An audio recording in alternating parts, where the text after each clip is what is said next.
ये बातें जिस भाग्य से मिल गया है आप कीजिए ना कि साहब हम तो अब हमें तो पता नहीं, अब क्या करें, हम तो कुछ कर नहीं सकते हैं, बच्चे मानते नहीं है, सुनते नहीं। जो जिस भाषा में समझते हैं उस भाषा में समझाओ भैया। आज इस जनवाणी की सुरक्षा के लिए हमें आपकी जरूरत है, आप लोगों की जरूरत है भाई साहब, आपके सहयोग की जरूरत है। ये एक व्यक्ति का काम नहीं है, ये पंडितों का काम नहीं है, अकेला विद्वानों का काम नहीं है। अरे आप यदि विद्वान हैं तो बहुत अच्छी बात है, जनवाणी के प्रचार प्रसार में अपना योगदान दीजिए। और आप यदि ये कहते हैं कि हम विद्वान नहीं हैं तो कोई बात नहीं, आप विद्वान नहीं है तो विद्वान बनाने में सहयोग दीजिए। पढ़ाइए विद्वानों को, तैयार कराइए विद्वानों को, ज्ञानी तैयार कीजिए, विद्वान तैयार कीजिए, विद्यालय खोलिए, विद्यालय खुलवाइए, प्रचार प्रसार कीजिए।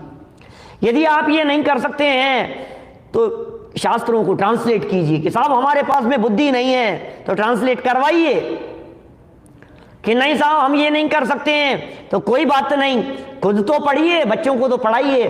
और यदि ये भी नहीं कर सकते हैं तो कम से कम पढ़ने वालों को ग्रंथ आगे तो भेजिए, ये तो कर सकते हैं क्या?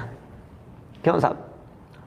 आज तो पीडीएफ का जमाना है, सॉफ्ट का जमाना है, प्रवचन फॉरवर्ड कीजिए, पीडीएफ फॉरवर्ड कीजिए, प्रेरणा दीजिए, पढ़ने वालों को कहिए भैया मंदिर के अंदर आयोजन, यहाँ आना, यहाँ सुनना, ये आयोजन है, ऐसा हो रहा है, लोगों को प्रेरित किए। ये तो कर सकते हैं कि नहीं? एक शास्त्र दान के फल में आपको पता है ये कुंद कुंदाचार्य देव जैसे महान संत का जन्म हुआ इस धरती पर।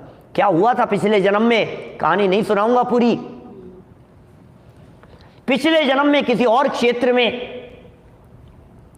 एक ग्वाला, नाम उसका जो कुछ भी रहा हो, अभी तो कथाओं के अंदर कौंडेश नाम मिल रहा है उसका, कौंडेश ग्वाला, गायें चराने वाला, जंगल से होकर के गायें भैंसे भेड़ बकरियां चराता हुआ लौट करके आ रहा था। जंगल में आग लगी हुई थी कि कैसे तैसे बचता हुआ आ रहा था, और जंगल में लगी हुई इस आग के बीच में एक पेड़ उसने देखा, सुरक्षित था। बोले ये जल नहीं रहा है, ये क्या बात है? सब जलते हुए दिखाई दे रहे हैं, चारों तरफ आग लगी हुई है, पेड़ क्यों नहीं जल रहा है? पास जाकर के देखा तो एक शास्त्र उस पेड़ की एक कोटर में रखा हुआ था। ओहो, मुझे तो पढ़ना नहीं आता है। बहुत बहुमान से, विनम्रता से हाथ जोड़ करके उसे ले आया और एक मुनिराज को पात्र समझ करके उसने वो शास्त्र भेंट किया, शास्त्र दान दिया, पढ़ने वाले योगी व्यक्ति तक शास्त्र पहुंचाया। उसके फल में, उस ज्ञान दान के फल में वो ग्वाला भविष्य में मर करके उसने कौंडकुंडपुर में जन्म लिया और वो ग्वाले का जीव आचार्य कुंद कुंद स्वामी के रूप में प्रसिद्ध हुआ, जिसने जैन शासन की खूब प्रभावना की।